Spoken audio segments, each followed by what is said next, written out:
National parks and reserves remain the cornerstone of our conservation effort. Majority of our wildlife traverse land owned by communities and private people. Both parks and reserves are necessary, and also the conservancies are necessary, and neither alone is sufficient. Without community and private landowners, support of an ecosystem approach to wildlife conservation will not be possible. And our national parks will eventually become islands that are unconnected and too small to sustain wildlife in the long term. KWCA in its endeavor to enlist community and private landowner stewardship in conservation of our wildlife have worked over the last 1 year to collect information needed to better understand the increasingly important role of wildlife conservancies in Kenya. Today, we are here to celebrate yet another launch of the Wildlife Conservancies report prepared by the Kenya Wildlife Conservancy Association, an umbrella body with a legal mandate to support the growth of conservancies in Kenya.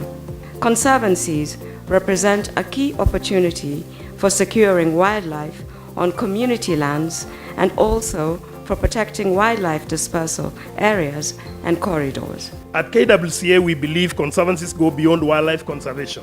They have the potential to improve lives, unite communities, strengthen local democracy, and preserve cultures. This report, I hope, demonstrates that conservancies place communities at the center of our wildlife conservation.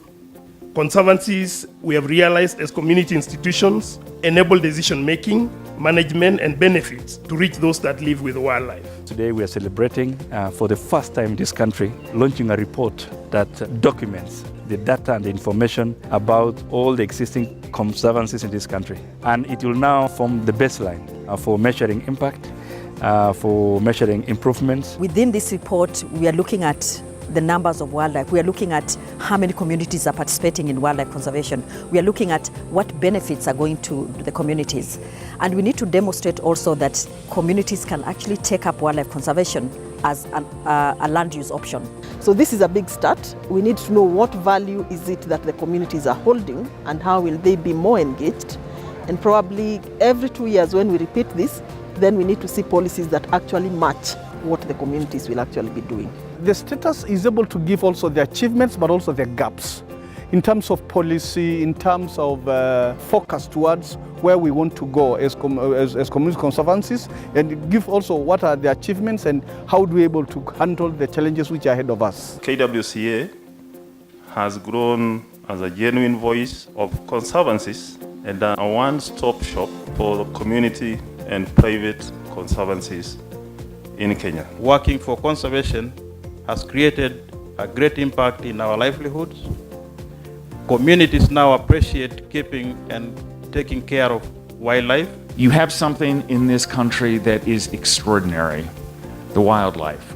But it is important as well that communities benefit, that there be jobs, that there be opportunities for people, that there be progress. This new report, I think, is a very important report. It is, I think, an opportunity to really look at the conservancy movement here in Kenya, see what has been accomplished, and see the sort of contributions that the conservancy effort is really making to the protection of wildlife. We have come a very long way, and it is a personal pleasure for me to be here today and to see that it has come of age, it's come into existence. If we don't sustain and maintain a strong national park government legislative program to protect protected areas, community conservation one time will begin to falter. It is for this reason that my ministry has been focusing on laying a strong policy and legal foundation for the growth of wildlife conservancies in Kenya.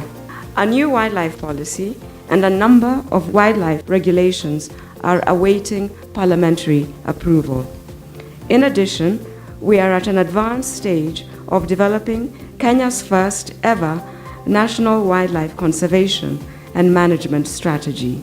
I am pleased to preside over this important occasion to launch a report that outlines for the first time a consolidated summary of the progress made by the conservancies in contributing to conservation of wildlife and community livelihoods in line with Kenya's constitution.